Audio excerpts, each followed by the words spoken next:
Good evening and welcome to the November 6th meeting of the Glenville Town Board. Please rise for the invocation and pledge of allegiance. Please join me in prayer.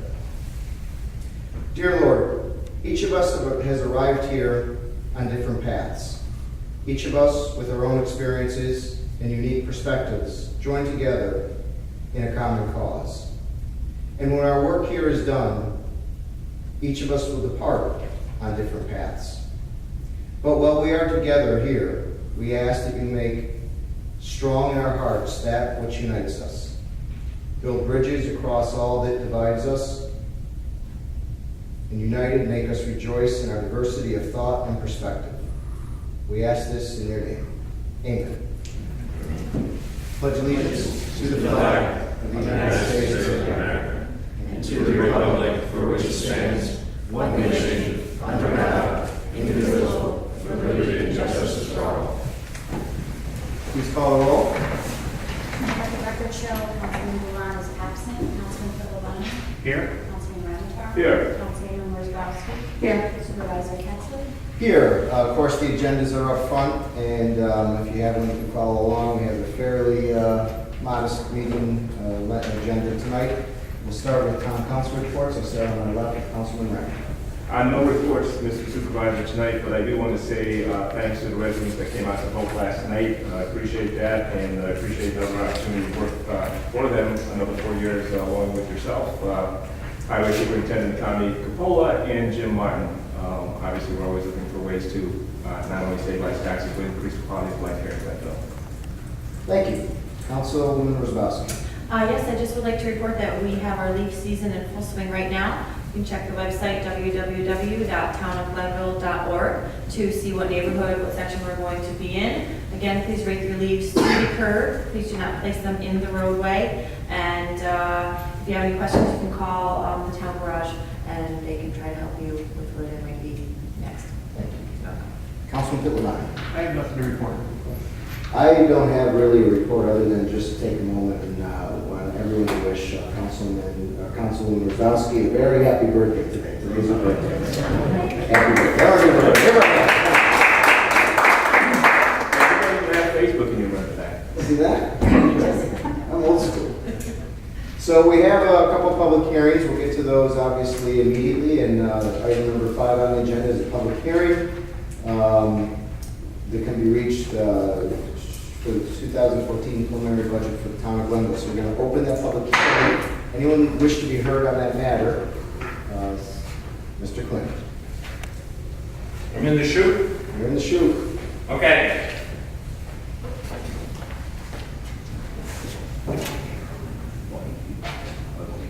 That's good. Still there. Frank Quinn, 1886 Ridge Road, Town of Glenville. On the budget. A couple of things first. My comments are based on over 5 years of review of the typical town budgets, so I'm coming from data as opposed to any opinion about those. And I not only did that, but I looked at not only the budget, what was budgeted, but actually what actually happened each year. So we budget 1 year this, and the audit tells us a year later what was the actuals and so forth.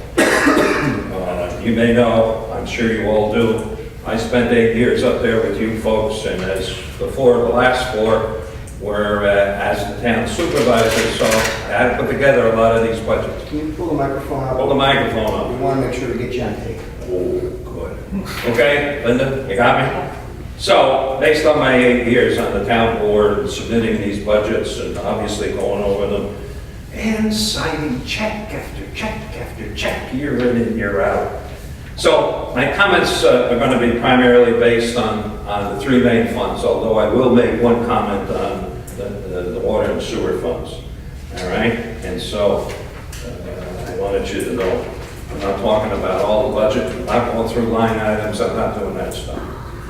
Okay, my review of the data says that for the last 4 years, and again for 2014's tentative budget or preliminary budget now, the history indicates budgeted versus actual, as well as what's proposed, we're overestimating the costs and appropriations. and when you look at budgeted versus actual over 4 years, and of course 2014 when you get at it. So what that results in when we overestimate the appropriations or the costs, we generate a surplus each year. So there's a surplus because, there's money left over. We appropriated X, we didn't spend that much, we got a surplus. The same thing with revenues over the 4 years or 5 years. We actually budgeted here, we got more revenues each year than we budgeted for. So it's another source of generating revenue surplus money. So we got two sources of surpluses. And then also, we've been decreasing the amount of town budget on the reliance on the fund balance. As you know, each year that's gone down over the years here. And so the amount of money we've been committing to reducing the taxpayers' burden has gone down from that line. But each year, we've been generating surpluses, and each year we've increased taxes. So the outcome of this is currently, and for 2014 by these documents, we're going to have a massive fund balance again in the three main funds, well, plus water and sewer, as you may know. So my outcomes, as I do the analysis of these things, is for the town board, for you folks, for such a large fund balance. Well, when I say fund balance, I'm talking about unappropriated, unreserved fund balance. Okay, that's the fund balance I'm focusing on. So one, we're obviously overtaxing our taxpayers when you think about it, because we're building up a big fund balance and we're committing less and less of that fund balance. That's the taxpayers' money, right? The fund balance is unappropriated, unreserved, it's the taxpayers' money. And so by the 2014 budget here, we'll have a $2.6 million surplus if it holds. That's a 22% surplus over appropriations, 22%. The second outcome of underestimating appropriations and underestimating revenue and overestimating appropriations is the fund balance, given we got a situation where the fund balance is that large, and you folks have got to face 3 unions coming up for negotiations right now, right? And they know, and you know, because they'll get all this, they do a good job of analyzing our money, all right? And they knowing that we've got a $2.6 million projected surplus at the end of 2014, I would say puts the town in a very poor negotiating stance to try to negotiate with the unions because you have a big surplus, we have a big surplus. And so they're going to obviously want something in pay and benefits, typical, right, every year. And so appears to me they'd be in a very strong position when your coffers are that full of surplus. And I recognize you got a contingency in the budget, for 2014, but it puts you in a good luck position. Now, I don't know about you, but I've lived through those things, and I went to arbitration several times. So I went into arbitration, and hammer, you got the money, town, you can afford to pay this. And they'll come in with comparables from all the other towns and everything else on paying benefits. So good luck, but you've got such a large surplus. Now, another thing that struck me, but I'm not sure about the current rules and regulations. You know, if you've been watching the news for the last so many days, at least on Channel 6, if nobody else, they're making all kinds of huss and fuss about fund balances and different kinds of funds and everything else. When I was sitting there in the chair, the recommendation from the New York State Comptroller was a 6% was a good, healthy fund balance to carry over. You know, and when you do those numbers, if you haven't already, we're talking about 22% fund balance, all right, in this same, 3 funds. I'm still under 3 funds. One of the other comments I would make is a separate fund, the sewer and water funds. When you look at them, the exact same process has been going on. except their fund balance is even wilder than what you're facing in the three main funds.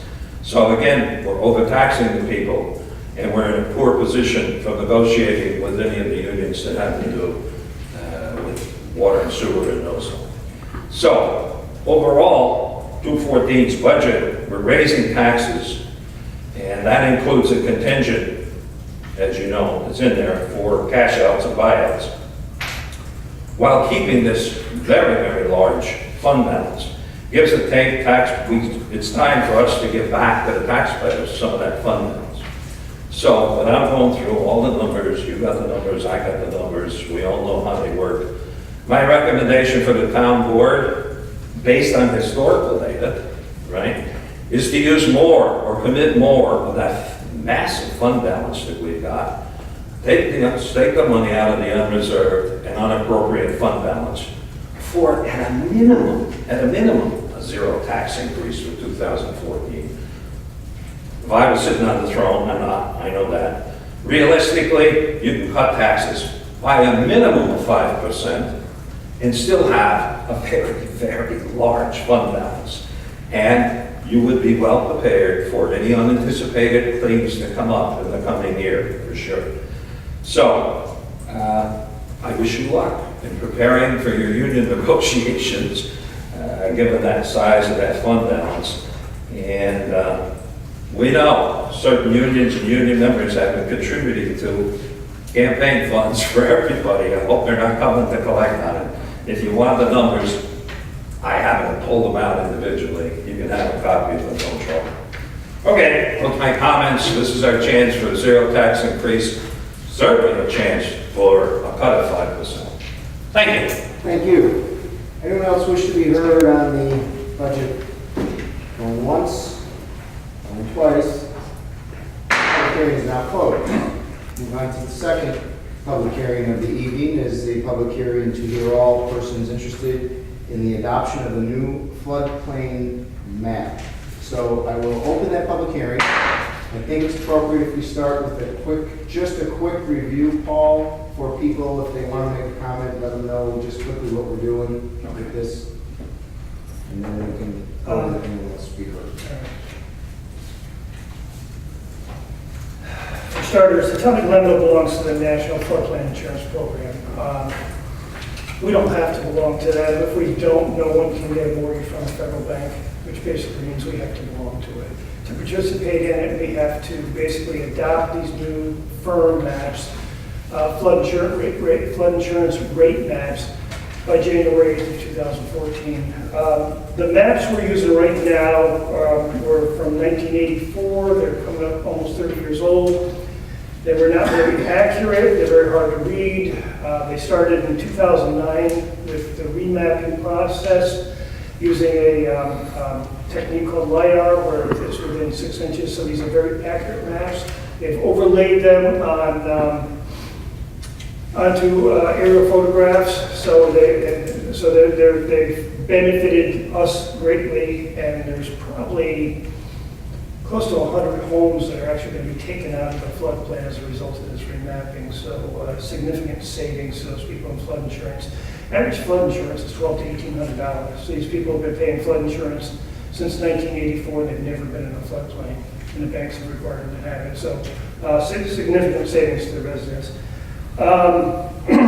So that's pretty much it. Just one question. If people wanted to see the difference, is there like online map? Well, for starters, they can come into the office, which is probably the best way. When this process started in 2009, I sent out over 400 notices and notified everybody that had property in the floodplain so they could look into it. In 2011, when they started the appeals process, I also notified the same residents, the same property, the same residents. And the maps are available in town. Yeah, in town hall I have them, and I actually answer a lot of floodplain questions all the time. So they're available in town hall. Anybody can come in and view the maps to see the changes. Sims Light, I believe, has the new mapping on it also. So we can look online. Thank you. Any questions? I have a question. So based on what you're saying, the worst storm so far, still no flood. Pardon me? The worst storms recently, last few years, still no flood in those areas in terms of the insurance is concerned. That's correct, yes. Okay. Yeah. Thank you, Paul. Anyone wish to be heard on the changes being made to the flood plain maps? Going once, going twice, seeing none, public hearing is now closed. We now come to privilege of the floor, item number 7. And we'll start with those who signed up. If you wish to be heard and you haven't signed up, just raise your hand and we'll invite you up. We ask you to come to the podium, state your name and address for the record, and address the board with your issue. So we'll start with John Reynolds. I'm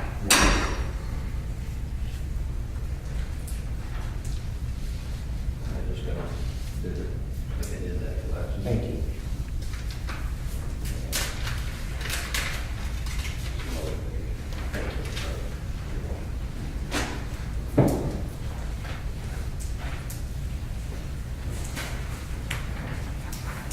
All right, my name is John Reynolds. I live on Church Road in Scotia, Glenville. Now, pretty much most of this I'm going to read. All right, the letter that I received on November 1st, 2013 from the town of Glenville was very disturbing. It's a letter that I received from the last town board meeting. And I'll mention a few reasons why. I think the town's assessment of the situation is not complete regarding the receipts and assessment of road work being done on Church Road. The road work I'm talking about is Mr. Buck's property on Church Road. I was only looking for the truth of mishandling of town's funds, which is not for me to decide. It might be true that Mr. Bucka, a Glenville town employee and property owner on Church Road, can prove that he has some receipts for the material used on this property, which the town report classified. But where are the receipts for the 2 other 24 by 20 foot culvert pipes that were installed? There should be receipts for 4 pipes totaling 80 feet, and there's only receipts for 40 feet that were used for this roadway. And the receipt for the new roll of stabilization paper, and there's no receipts for that. And I was also concerned about 2 used 18-inch culvert pipe sections that were never used, which is still up on the property.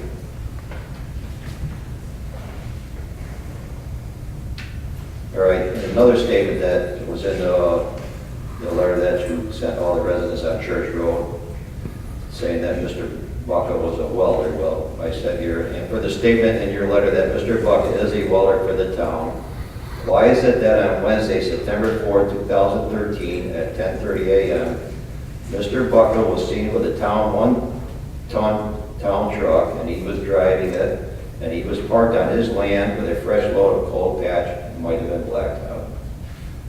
It was new material. Should he have been at work, not walking around with a surveyor checking property lines at this time for at least a half an hour or more, which I saw and a few other neighbors seen. The reason why I'm bringing this up because the letter that you sent me, you accused me of a lot of accusations. I wasn't going to bring any of this to the last town board meeting, but being that I'm accused of making all kinds of accusations, I'm going to say what I know. Also, why did you mention the 2 cans of fluorescent orange paint? I never said that he had to produce any evidence about orange paint or anything else. When he purchased these on March 30th, according to your documents, 2013, when he did not use them until he sprayed over 300 feet of my mowed lawns and my neighbor's mowed lawns and our trees, and it wasn't even on his property line. He missed it by a good 8 feet at least. Not to mention all the gunfire and fireworks just before midnight on October 26, 2013, which authorities were notified. And every Sunday, for hours, at least 3 hours every Sunday, afternoons, in our backyards caused by Mr. Buck and a group of his friends, which is documented through the authorities. This sounds like Mr. Buck might have a problem with some of his neighbors.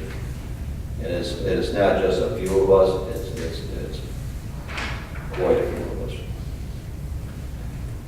Now, that kind of spoils with this letter that you wrote me.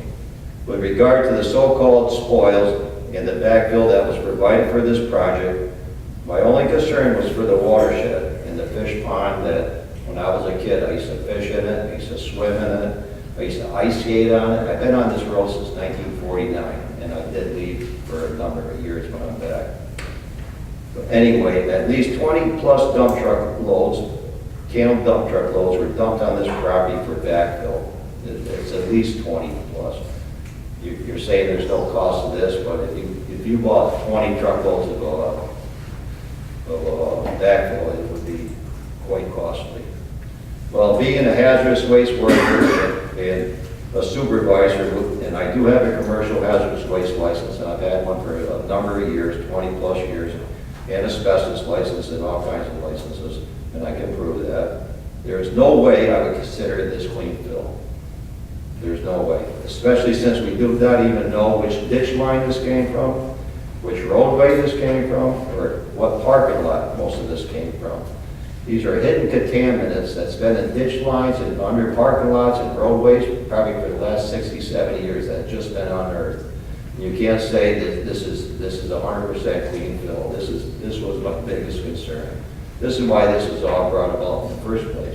Because I do have a big concern, especially I'm a big environmentalist anyway. But when it affects, the water system that's underneath my ground, we all have dug wells back there. We still all water our gardens.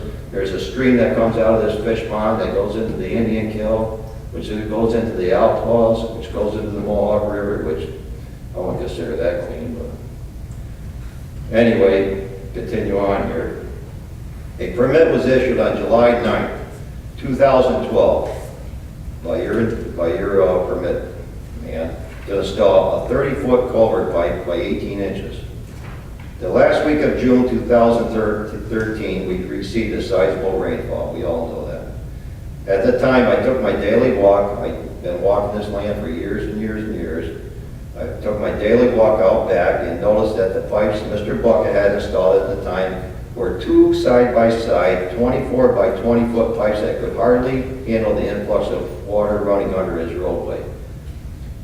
This was before he added another 20 foot, and I'm still looking for the receipts for that. This was before he added another 20 foot to each section, which would put more back pressure on the system.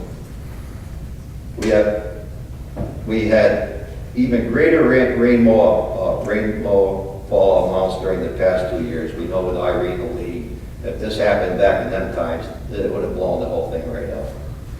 If these pipes ever got plugged up by debris, which is very likely because it does run through the woods and it's like 300 feet off the road. Well, where the culvert pipes are, it's probably 200 feet off the road. And they will get plugged by debris because it's in the woods. There's leaves, there's sticks, there's everything. And then let's say, then if they did get plugged and then it did let loose, second on the road, we all know Route 147, there might be a huge problem. It's just like the beaver dams up north that break loose all the time. They just wipe out everything. I'm not saying it's going to happen, but it could happen. It's very likely, it very well could happen. A study should be made on this water flow, and a new permit should be issued, just in case, to alleviate this problem if it does happen. All right, in conclusion, it is not that Mr. Bucka or the town has to prove that he has taken advantage of his employment with the town, but as taxpayers in the town of Glenville. We want to see our neighborhood back to being quiet and peaceful like it used to be. That's all we ask. Just let it be quiet and peaceful. There's no reason why people should be fighting about any of this stuff. It's just something that should be brought to a head here and find out what's going on. I don't want to see anybody get in trouble about anything. My biggest concern right now is them pipes and that waterway. Because, like I said earlier, I'm a big environmentalist. I'm concerned about the contaminants. There's no way you can prove to me that there isn't contaminants in that soil. There's no way. I know it's classified as clean fill. I've worked in this kind of field all my life. I know what they classify as clean fill. You documented in this report that, yeah, they got a bunch of soil from Niskayuna. That's virgin soil. It's never been touched. Of course they did. What they dumped on Mr. Bucket's property isn't virgin soil. All right, thank you for your time. Thank you. The next person who signed up privilege of the floor is Frank Quinn.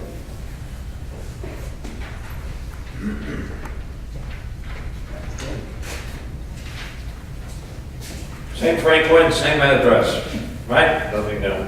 Must be a 9 for Church Road, too. For those who won an election, congratulations.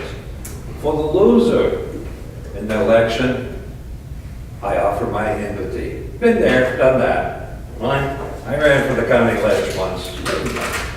Okay, Church Road. What I'm here to talk about, excuse me, is B&H Auto, which is at the foot of Church Road and adjacent to Sacandaga Road. B&H, if you're not aware, is an auto repair shop that also does some sales, authorized and legal. It's been in business as a small business in our town for over 30 years. Has well over 100 customers, individuals who return year after year for their business to offer. They get the benefit of the services. So obviously, they've got a good reputation with customers. But they also have many commercial business customers. You know, it's not just you and me, individuals going there. There are business firms who are taking vehicles there year-round, and they keep bringing them back. So obviously, from the business side, they've got a good reputation there. Now, they're currently apparently involved in a dispute regarding the non-conformance issue. I don't know, it's alleged as far as I can tell that there's a problem of non-conformance. They were there, they went to Route 5, they came back there to the same site. So over all these 30 years, we're talking about, it's hard to imagine, but maybe there's something, but it's a non-conformance issue. And for those of you who remember, a few years back, we had the same problem with an auto shop, a sales outfit on Freeman's Bridge Road, and with the car dealer down there. And the town looked into it, took some action, right, to resolve it in favor of the small businessman. And it turned out to work out. Now, given our board's commitment to supporting and encouraging, obviously, small businesses, given that B&H has over 30 years of reputable small business here in our town of Glenville, and given there appears to be some confusion about this and some over the non-compliance or non-conforming issue, I sincerely recommend that the board as a board take your action and take some steps to resolve the issue and preserve a well-established, reputable small business and avoid driving it out of business, because this business is contingent on that site. That's why they went back there. That's why they continue to make money and meet the customer's needs.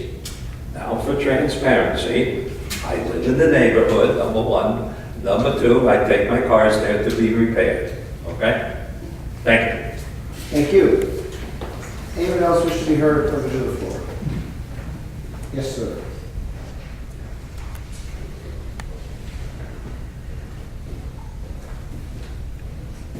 Still a little shaken at the first speaker.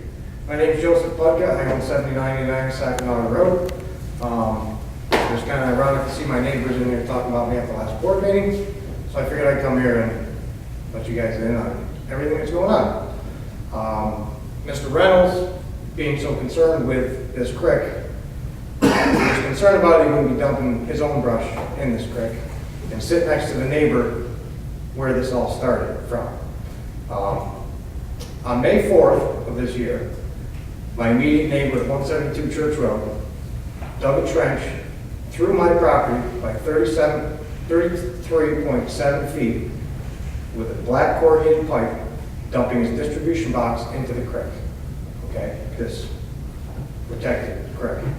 I have been consumed by this since May. Okay, nothing has been done because we're waiting for DEC, we're waiting for this guy, we're waiting for that guy. My neighbor finally got his tickets from DEC for dumping in the creek, which was mentioned in the letter, and criminal trespass for disturbing my property. Since then, it was immediately tit for tat. He's doing this, he's doing that, let's shut the business down, which is a whole other matter. I've been ticketed for the pipes across the creek, which is a restoration of pipes that were there. They more than sufficiently handled the creek. The 2 sections of pipe that were not listed, of the 24-inch, were given to me by I'm not sure the company's name, Harlem, who's doing power lines. They're taken from the Curtis Lumber industrial site, that's where they're stationed out of. They were given to me because they were going to throw them away, because there's no recycling, no scrap recovery money for plastic pipe. The 18-inch pipes were the pipes that were laying on the side of Sackendog Road. After they did their access they needed there, they were in the bushes. That was originally how I got in contact with this gentleman. He's out of the state of Washington. I get his phone number, whatever you guys need to do that. That's where the 4 unaccounted sections of pipe came from. And I do have plenty of pictures and video of the creek running at full stream. And as soon as I watch this again, I'll be charging him again for trespassing. What all this has done has basically ruined any hopes of enjoying that property. I have every right to shoot on my property. I'm 650 feet to the back line of that property where we are shooting. It's approximately 1,400 feet long. Mr. Reynolds has repeatedly called the police on me, and it hasn't even been me half the time.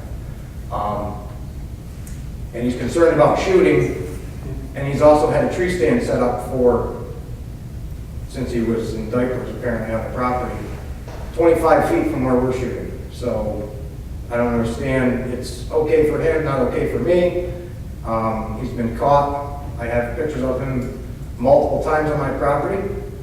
Trespassing. I allowed him to hunt it the first year that I owned it. I didn't like his attitude when he asked me to hunt it. There are personal reasons I dislike Mr. Reynolds, but I've not brought it to anyone's attention. I've just let it subside because of issues with my grandfather. We won't get into that. This is a tit-for-tat neighborhood, don't like change. I own the property, keep your ass off it, and I'll do what I legally can do back there. I did not know that I needed a permit to restore concrete pipes that were already in that creek. I got permits for the culvert across the road. I got a permit for the daylight drain we installed. Everything is in order. There's no permit required to put a driveway in down at Glenville. Everyone has been eyeballing, taking pictures. I'm under the scrutiny of my neighbors. I can't even go to the bathroom. Okay? And it's ridiculous. Absolutely ridiculous. My neighbor doesn't cross my property. I got pictures of it. We're going to court for it. I have a lawyer involved in all of this. And this letter, I appreciate your diligence in doing your research and trying to put it to bed. But what has been reared because of this is a falsified building permit that should have never been written under this non-conforming use. I think you need to look into that. My attorney is involved in that. So this opened a whole can of worms that probably shouldn't have been opened. And I'm fed up with it. I'm fed up with my neighbors peeping out their windows, taking pictures of me, documenting my trucks, everything. They need to mind their own business. There's a new owner in town. You're no longer allowed to walk the trails of my property. Get over it. Move. That's all I'm going to say. Thank you. Thank you. Anyone else wish to be heard? Privilege of the floor. What's that? Sir. Yes, I do.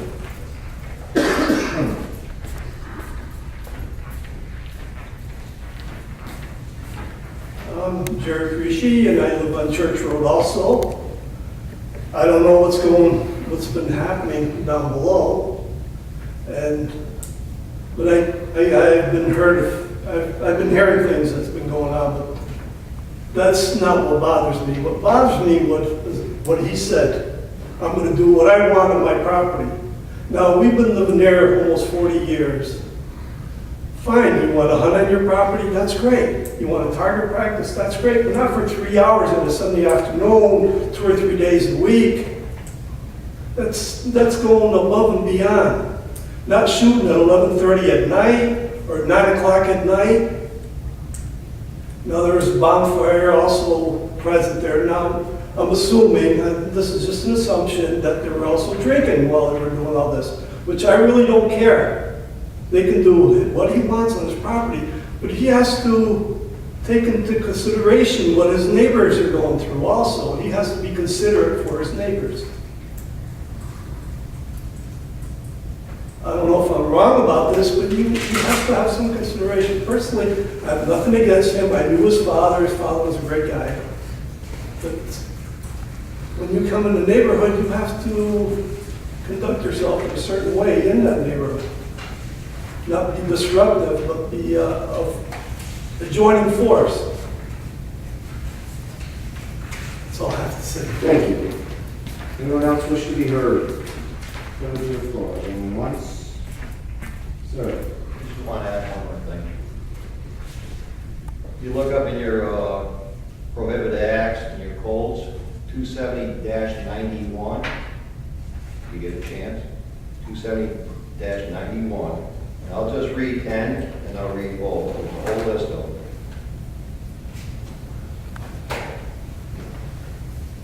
And says the creation of any noise that causes public inconvenience or alarm or disturbs the public's comfort and response.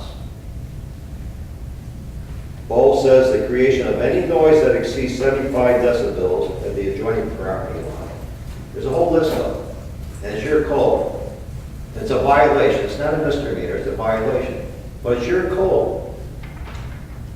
And like he's saying, yeah, it's all right to target shoot. No, it isn't all right to target shoot. It is not all right to target shoot. It says it right here, it's your codes. I didn't write the laws. Thank you. Anyone else wish to be heard? Going once, going twice, privilege of the floor is closed. We will now move to supervisor's comments to the board.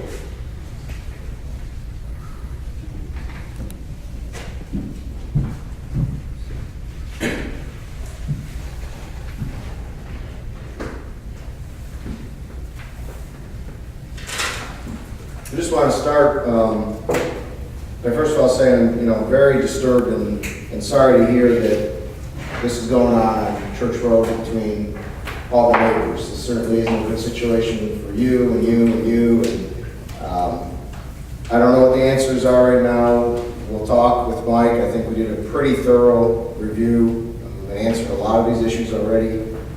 But we'll take a look at it again. Neighbor relations across the town. It's unfortunate and sad to see when these things happen. We all have to live together. We all have to find a way to make it work.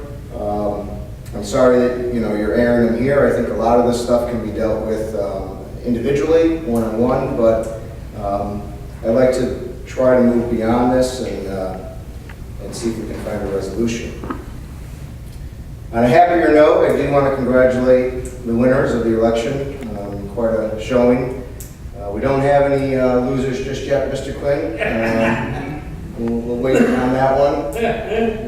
You're anxious, but we'll wait. But it was a good night all around, and I want to thank all the folks in Glenville for coming out to vote. The turnout was very large, which is great for a local election. It's good to see, and I'm glad they came out.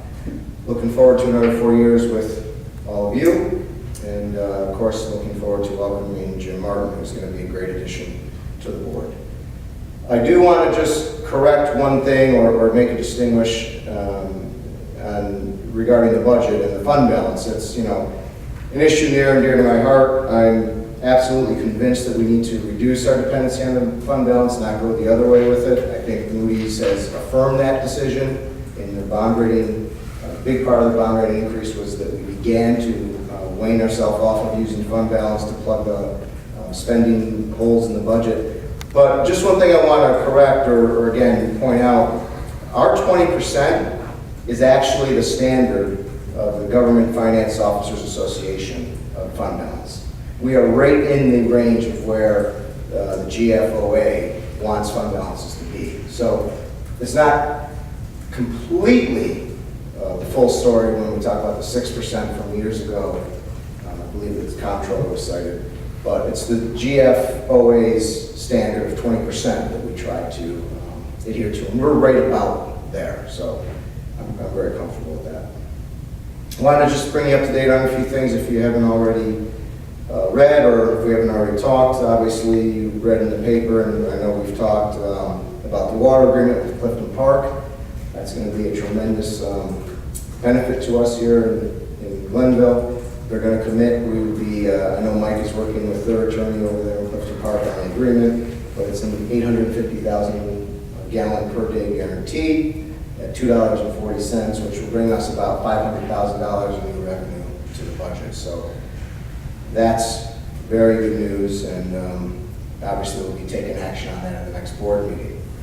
I had the opportunity this past week to attend the Planning and Zoning Committee meeting. Just as a quick update there, I think you all read with great interest that the national restaurant chain is looking at the Teresa's lot. They went over the conceptual site plan for that. It's very attractive. It's a very positive change to our town center. They'll be knocking down Teresa's completely. Building, right now, the conceptual design is building the restaurant close to the road and then having the parking in back and shared with that piece of Hannaford Plaza that seems underutilized right now as far as parking is concerned, where the bank is and all of that. So very positive. It looked very good. I know the Planning and Zoning Board was pretty happy with the start, and they'll be coming back with more concrete plans shortly. The Madelone housing development was also talked about, small subdivision, I should really say. He started that years ago, pulled back because of financing, now he's ready to go again, so that project is looking positive. And of course, Galicia was here with their new building in Tech Park that they're building on spec. They don't have a tenant for it yet, but they're finding the market is becoming so hot, and they said, particularly in Glenville, that people want ready-made buildings. They don't want to kind of wait for it to be built, so they're going to build on spec, and they believe that they have a lot of tenants that will be interested. So a lot of positive news on that. Stay tuned. A few quick dates. I think you already have these invitations, but just so we're all on the same page. The holiday parade, Chamber Holiday Parade, is November 23rd, which is a Saturday at 5 p.m. We're all invited to walk if we like. The APF will be having the ribbon cutting on their new spay and neuter clinic on the 15th at 11 a.m.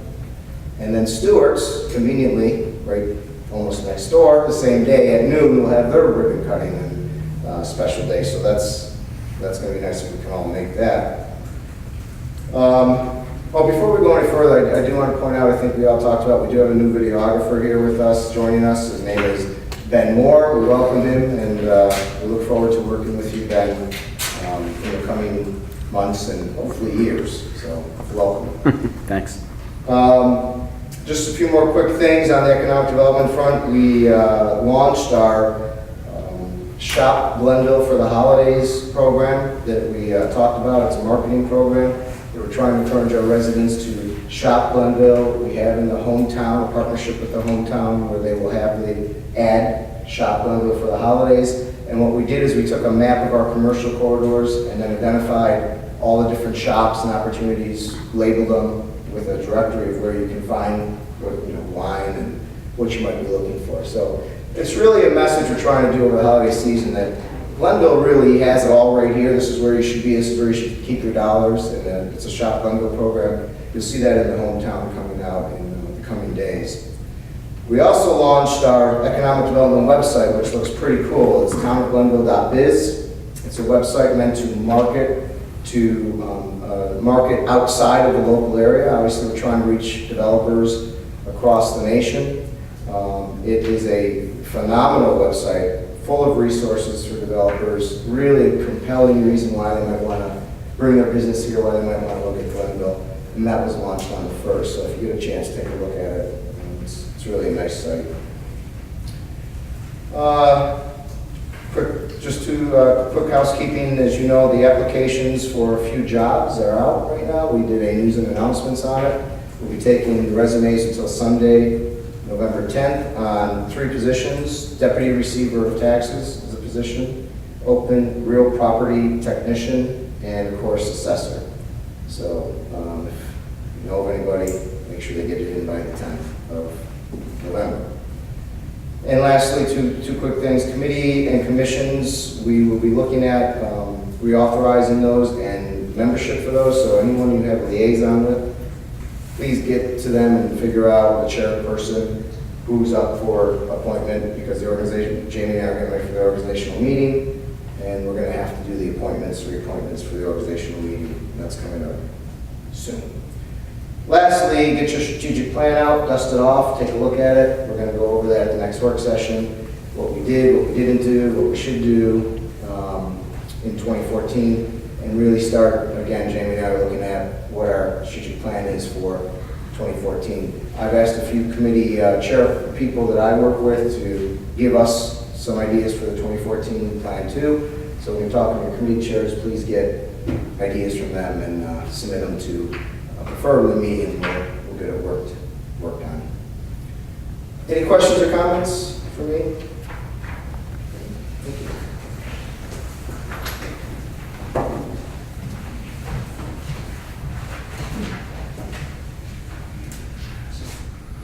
Okay, so go to resolution number 9, a resolution approving the preliminary capital expense budget for Water District 11. Do I have a motion? So moved. Do I have a second? Second. Moved in second. Any discussion?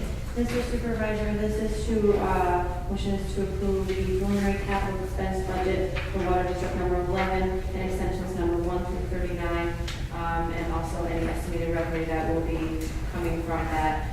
The proposed assessment roll has been prepared as well, and this is to approve the preliminary capital expense budgets.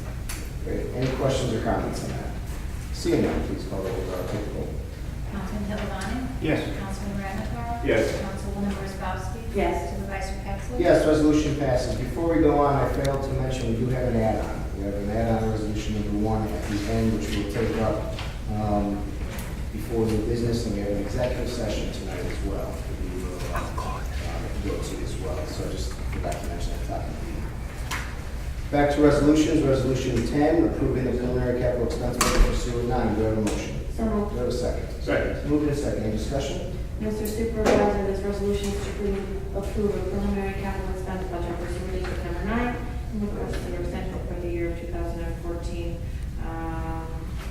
Same as the last resolution. Thank you.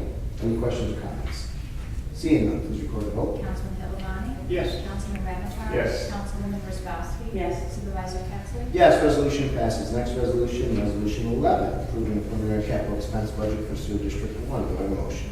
So moved. Do I have a second? Second. Moved in second. Any discussion? Mr. Supervisor, this is another motion to approve a preliminary capital expense budget for the joint Acorn Sewer Drive District and Woodhaven Sewer District waste treatment plant for the fiscal year of 2014. Any questions or comments? Seeing none, please record the vote. Councilman Pittavani? Yes. Councilman Ramichardt? Yes. Councilwoman Wozzachowski? Yes. Supervisor Pettsley? Yes, resolution passes. Next resolution, resolution 12. Sorry, resolution 12, approving the preliminary capital expense budget of the Uplaw Sewer District 1. Do I have a motion? So Do moved. I have a second? Second. Moved in second. Any discussion? Mr. Supervisor, this is a motion to approve the preliminary capital expense budget for the Alpha Sewer District number 1 and extension number 1 for the town of Glenville for the town of fiscal year 2014. Making you work on your birthday. You are. Yes. Any questions or comments? Seeing none, please record the vote. Councilman Pittavani? Yes. Councilman Ramichardt? Yes. Councilwoman Wozzachowski? Yes. Supervisor Pettsley? Yes, resolution passes. Next resolution, resolution 13, accepting on behalf of Sewer District 9 a deed to a certain parcel. Do I have a motion? So moved. Do I have a second? Second. Moved in second. Any discussion? Mr. Supervisor, this is a resolution for Baptist Health Nursing and Rehabilitation. They propose to convey to water for sewer district number 9 a deed for a parcel of land approximately 40 feet by 65 feet approved by a sewer pump station, an easement 5 feet in width and 40 feet long, with the sewer improvements contained, along with an additional 2,760 linear feet of forced main in the right of way of Spigertown and Horseman Drive as shown on the as-built drawings of the Chase and Companies. All of the proposed work has been reviewed and approved. So this resolution is to accept this dedication as part of sewer district number 9 to the certain parcel of land, approximately 40 feet by 65 feet, approved by a sewer pump station and an easement. Thank you. Any questions or comments? Seeing none, please record the vote. Councilman Pedalani? Yes. Councilman Ramichardt? Yes. Councilwoman Wozzowski? Yes. Supervisor Pettsley? Yes, resolution passes. Next resolution, resolution 14, approving the formation of extension to sewer district number 9. Do I have a motion? So moved. Second. Second. Moved in second. Any discussion? Mr. Supervisor, this is to approve the proposed extension to sewer district number 9 that has been proposed. The district shall be designated known as extension number 12 to sewer district 9. The town shall include the property commonly known as 411 Boston Avenue in Glenville, New York. The Stewart shop. Stewart's, yes. All right, any other questions or comments on that? Seeing none, please record the vote. Councilman Pedalani? Yes. Councilman Ramichardt? Yes. Councilwoman Wozzowski? Yes. Supervisor Pettsley? Yes, resolution passes. This next resolution, 15, says it's sponsored by John Pittavani, Town Supervisor. I had a pretty good indication last night that I thought I was a town supervisor. But that's next year. Oh, that's next year, all That was right. next. So, that notwithstanding, we have resolution number 15, local law, to amend a chapter 255 of vehicle traffic. Do I have a motion? So moved. Do I have a second? Second. Moved in second. Any discussion? Yes, Mr. Supervisor, as you said, this is to amend Chapter 255 of the Vehicle and Traffic Code of the Town of Glenville. The town board held a public hearing on October 16th at 7:30 p.m., at which time all parties in interest were afforded an opportunity to be heard and to publicly comment on the amendment of the code, which essentially is to add a stop sign at the intersection of B Street and 7th Street in the industrial park, and to add weight restrictions on Wolf Hollow Road between the intersection of Route 5 and its intersection with West Glenville Road, and on Terrarima Road between the intersection of Wolf Hollow Road and its intersection with West Glenville Road. Thank you. Any questions or comments on that? I would just like to say that I'm glad to see that the second part of the truck exclusions for Wolf Hollow and Toruna, I hope that this will help alleviate some of the issues that the residents that live on those roads have been experiencing. I know they've been here trying to find relief for the increased traffic and speeding and heavy trucks, et cetera. So hopefully this will help relieve some of those issues for them. So I'm glad to see that we were able to take some action. Thank you. Any questions or comments? Seeing none, please record the vote. Councilman Pedalani? Yes. Councilman Ramichardt? Yes. Councilwoman Wozzowski? Yes. Supervisor Pettsley? Yes, resolution passes. Next resolution 16, approving the reappointment of a member to the bar. Do I have a motion? So moved. Do I have a second? Second. Moved in second. Any discussion? Yes, Mr. Supervisor, there is a vacancy based on a expiration term, and Chairman of the Board of Assessment Review, related staff, would like to reappoint Virginia Graney, whose term recently expired. So, be it resolved that Virginia Graney, 209 Parkland Avenue, Glenville, is hereby reappointed to the Town of Glenville Board of Assessment Review for a term of 5 years, commencing October 1st, 2013, and expiring September 30th, 2018. Thank you. Any questions or comments? The only thing I would like to add is I've known Virginia for some time, since I've been a board member. In fact, I've worked with Virginia 6 years now, and I know she's very capable and has done a fantastic job. So I really would hope that we do a favorable review. Seeing none, please record the vote. Councilman Pedalani? Yes. Councilman Ramichardt? Yes. Councilwoman Wozzowski? Yes. Supervisor Pettsley? Yes, resolution passes. Next, resolution 17, a resolution authorizing the acquisition of a 2014 truck and snowplow equipment, estimating the aggregate cost thereof to be no more than $183,000, and authorizing the issue of up to $183,000 ban. Do I have a motion? So moved. Do I have a second? Second. Moved to second. And I really pretty much just gave you the overview of the resolution. This is not a new spending. If you recall, this was authorized, it's in the 2014 budget, it was authorized obviously in 2013, but this is just authorizing the issuance of up to the full cost of the truck and snowplow. Are there any questions or comments? Seeing none, please record the vote. Councilman Pedalani? Yes. Councilman Ramichardt? Yes. Councilwoman Wozzowski? Yes. Supervisor Pettsley? Yes, resolution passes. Next, resolution 18, approving the town board minutes for October 16th. Do I have a motion? So moved. Do I have a second? Second. Moved in second. Any discussion, questions, comments, amendments, changes, edits? Seeing none, please report the vote. Councilman Pittavani? Yes. Councilman Ramichardt? Yes. Councilwoman Wozzachowski? Yes. Supervisor Pettsley? Yes, resolution passes. We do now have our add-on that I mentioned earlier. It's add-on number 1, and it's an add-on to schedule a public hearing for Wednesday, November 20th. Do I have a motion? So moved. Do I have a second? Second. Moved in second. Any discussion? Mr. Supervisor, this is to schedule a public hearing to be held on, as you said, November 20th, 2013, 7 p.m. This is regarding a proposed extension to sewer district number 9 at the property of 74 Van Buren Lane in the town of Glenville, which would consist of 12 multifamily buildings with a total of 96 residential units. This is just to schedule a public hearing for comment regarding this proposed extension. Any questions or comments? Seeing none, please record the vote. Councilman Pittavani? Yes. Councilman Ramichardt? Yes. Councilwoman Wozzachowski? Yes. Supervisor Pettsley? Yes, resolution passes. We'll go on to item number 19, new business, which I'll start on my left with Councilman Ramichardt. Let me do this, Mr. Supervisor, but once again, I'd just like to thank everyone that came out to vote last night. Looking forward to another 4 years with the town board and obviously the town team here. Thank you. Councilman Wozzachowski.